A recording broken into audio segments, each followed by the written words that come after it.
चलिए तो उसी पर बात शुरू करते हैं थोड़ी सी।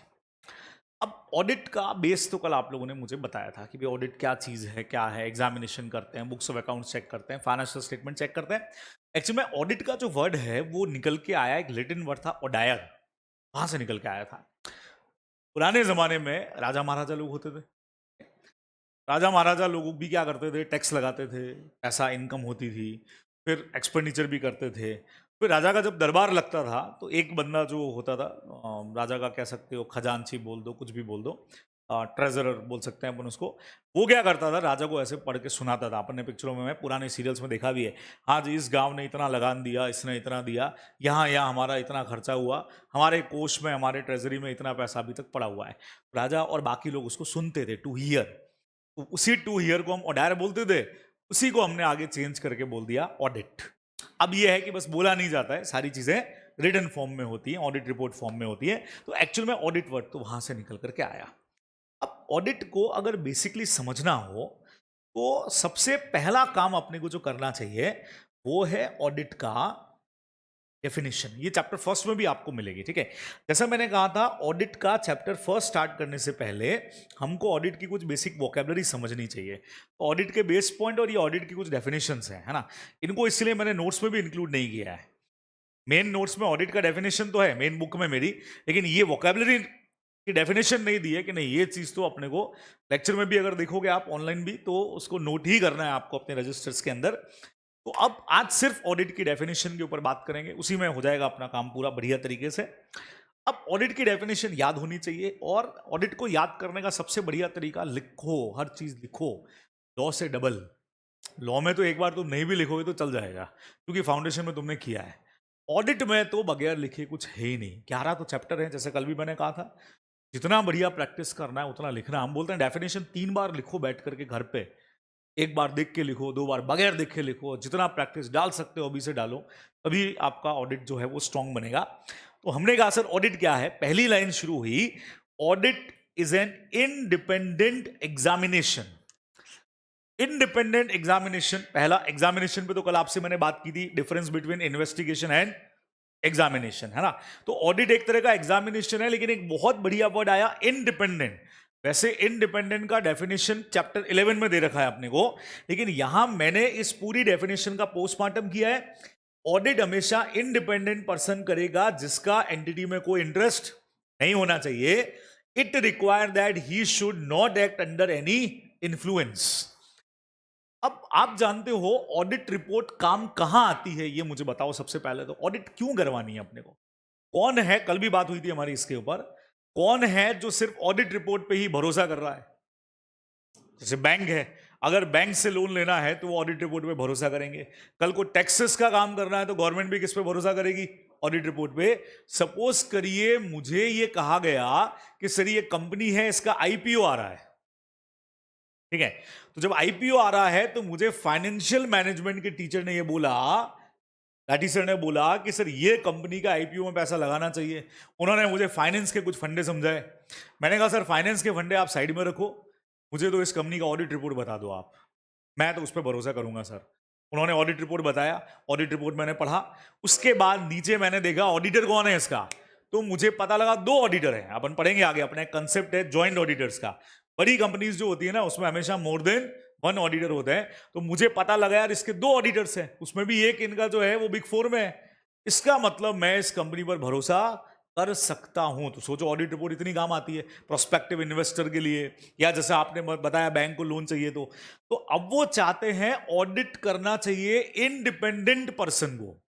अब बढ़िया चीज है, जैसा कल आपको मैंने कहा, Excel Commerce Academy Private Limited का हम चले गए बुक्स लेकर के बैंक के पास में कि सर हमको 5 करोड़ का लोन चाहिए। कल जैसा मैंने आपको कहा था, उन्होंने कहा भाई ये तो आपने बनाई है, चार्टेड के साइन कहाँ है? तो टेंशन ही नहीं है, ये लो मितेश मेहता, ये रहे सामने कंपनी के डायरेक्टर, चार्टेड अकाउंटेंट है, सर साइन करो सर फटाफट। मितेश मेहता जी ने साइन कर दिया। क्या लगता है आप लोगों को बैंक वाले भरोसा करेंगे? तो आप क्यों नहीं कर रहे हैं यार? अब तो सीए के साइन करवाए भाई हमने, अब क्या दिक्कत है आपको? आप भरोसा क्यों नहीं करेंगे? क्योंकि वो इंडिपेंडेंट नहीं है। भले ही चार्टेड होंगे लेकिन वो इस कंपनी के डायरेक्टर हैं, इसीलिए ये परमिसिबल नहीं होगा बराबर। अपन लोग कंपनीज एक्ट का एक बहुत तगड़ा सेक्शन पढ़ेंगे 141, बहुत बाद में आएगा अभी। चैप्टर का नाम ही है ऑडिट एंड ऑडिटर्स। उसमें 141 के स्टार्टिंग में सब सेक्शन 3 के पार्ट 1 में ये लिखा हुआ है, if you are share holder of company you have no right to audit of particular company.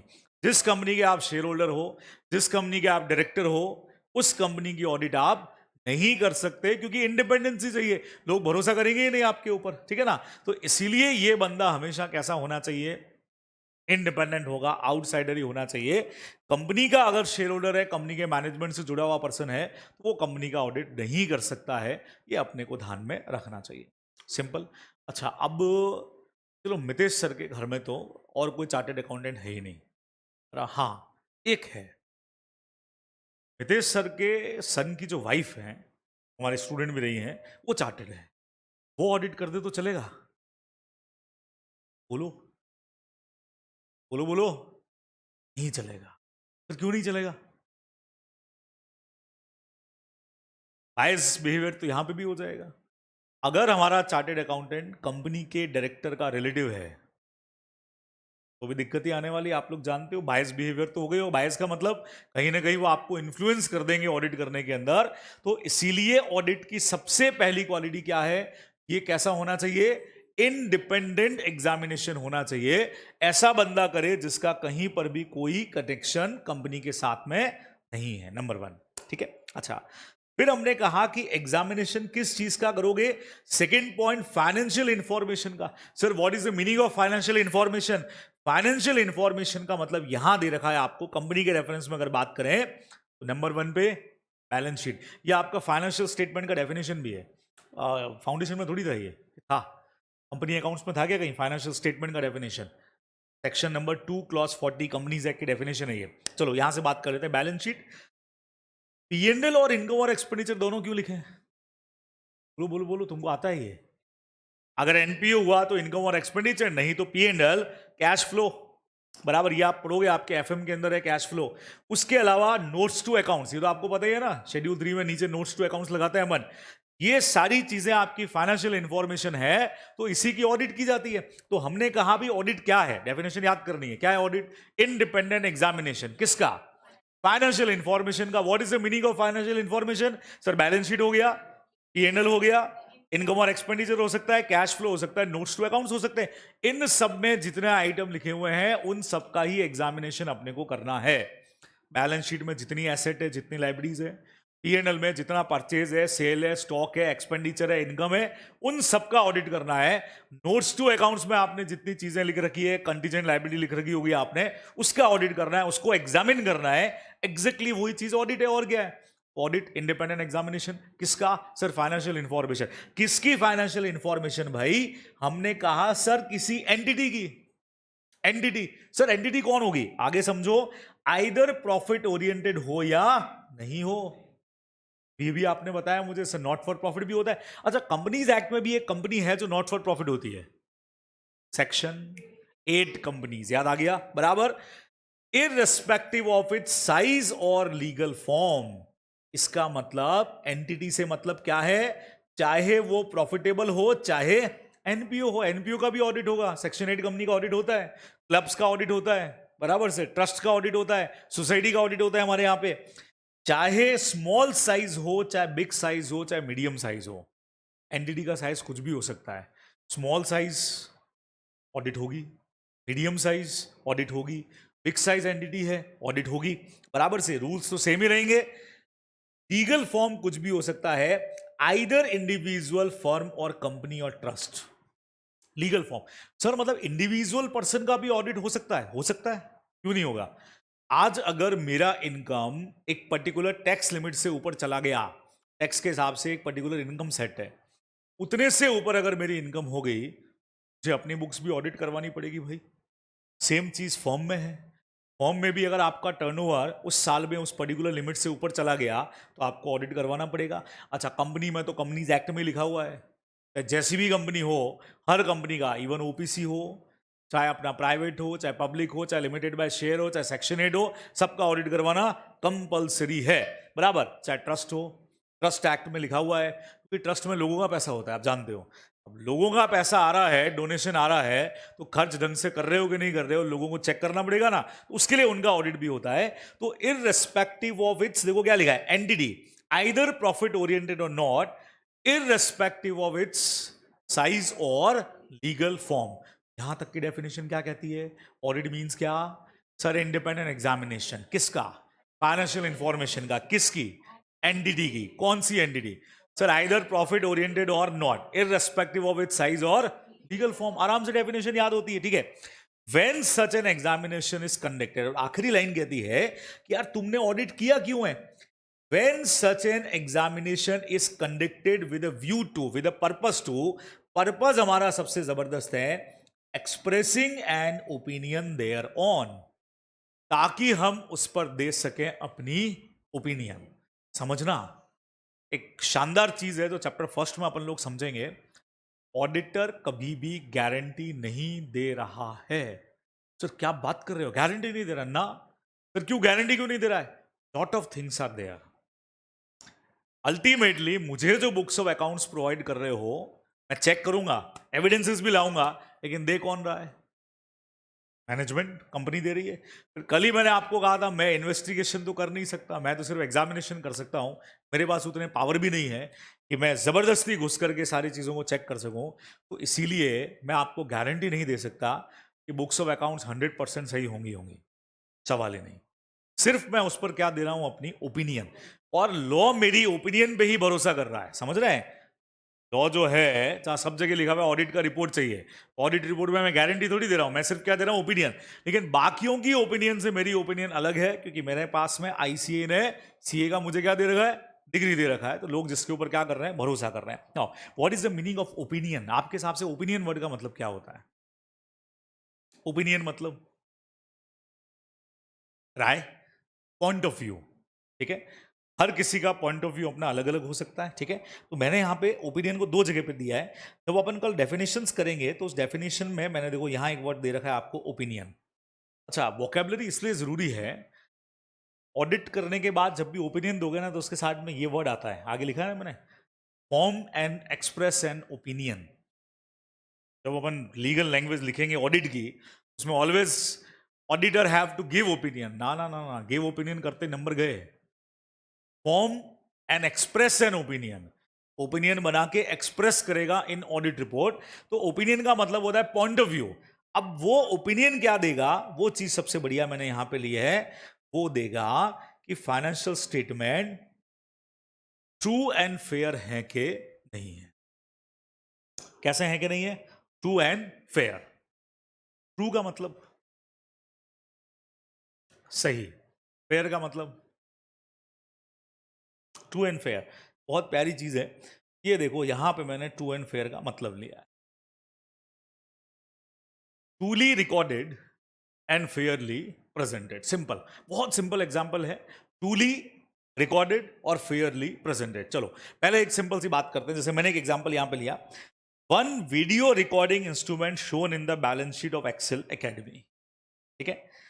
आप Excel Commerce Academy Private Limited का ऑडिट करने के लिए आए। देखो बहुत सिंपल चीज सोचना, आप आधे ऑडिटर तो यूं ही बन जाओगे, 2-3 क्लास में तुमको समझ में आ जाएगा ऑडिट में करना क्या है। तुमने जब बैलेंस शीट उठाई तो उसमें तुमको दिखाई दे रहा है कि एक कैमरा है या एक इस तरह का पूरा, हमने एक बैलेंस शीट क्या शो कर रही है, एक रिकॉर्डिंग इंस्ट्रूमेंट शो कर रही है, जैसा ये आप देख रहे हो। ये तुमको बैलेंस शीट में दिख रहा है, 5 लाख रुपए का लिखा हुआ है। हाउ टू चेक, तरीका बताओ, कैसे पता कि सच में है? कैसे देखोगे, कैसे पता करोगे? तरीके बताओ। बिल, सबसे पहला सर बिल देखेंगे, इनवॉइस। इनवॉइस में क्या देखोगे? चलो और बढ़ाते हैं इसको, अमाउंट चेक कर लेंगे। दूसरी चीज डेट, कौन से फाइनेंशियल ईयर में परचेज हो सकता है, इस साल का हो सकता है पिछले साल का हो।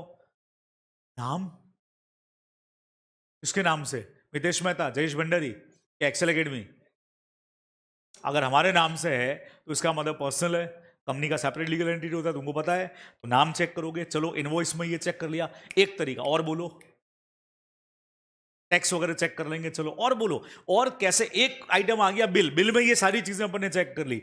और कैसे चेक करोगे कैमरा है कि नहीं है? एसेट, हाँ एसेट में तो लिखा हुआ है, चेक करना है। डेप्रिसिएशन रेट्स चेक कर ली। और तरीका, एक चीज मिस कर रहे हो तुम, बुक्स में ही दिख रहा है तुमको अभी तक खाली।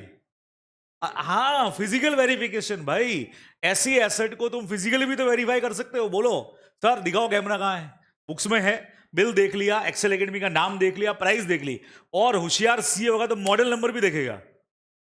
सर फिजिकल वेरिफिकेशन दिखाओ, हमने दिखाया, वो ऊपर चढ़ गया यहाँ पे बेंच पे चढ़ के मॉडल नंबर देख रहा है, वो मॉडल नंबर और बिल का मॉडल नंबर भी मैच कर रहा है। सर ये क्यों कर रहा है? हो सकता है जो हमने वहां लिखा वो 5 लाख का कैमरा है और इस पे जो मॉडल नंबर दिख रहा है वो 1 लाख का ही है, समझ रहे हो? तो वो भी चेक करेगा। This is called audit. और करना क्या तुमको?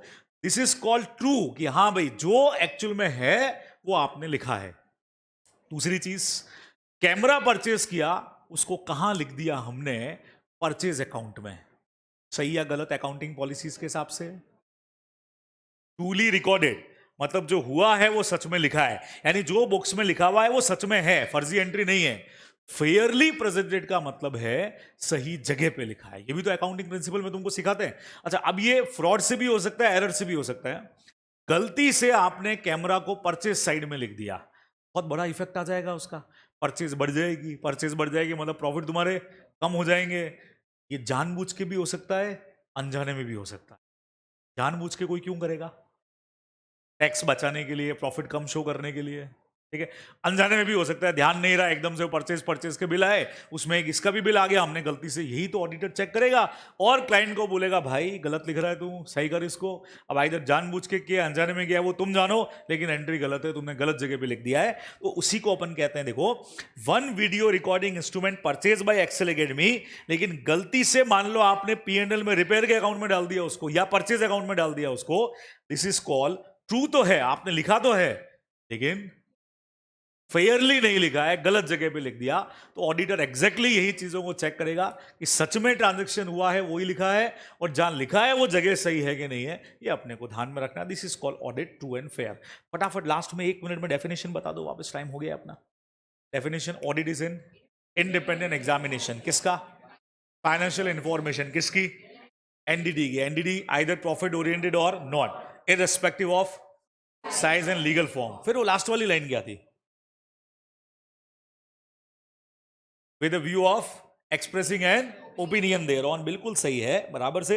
यहां से आप लोग देख सकते हैं, ये रहा, when such an examination is conducted with view to an expressing opinion thereon. ये अपने को सिंपली ध्यान में रखना, ठीक है। इतना अभी के लिए करो, कल मैं थोड़ा सा और अपन बात करेंगे इस पे। इतना अभी के लिए।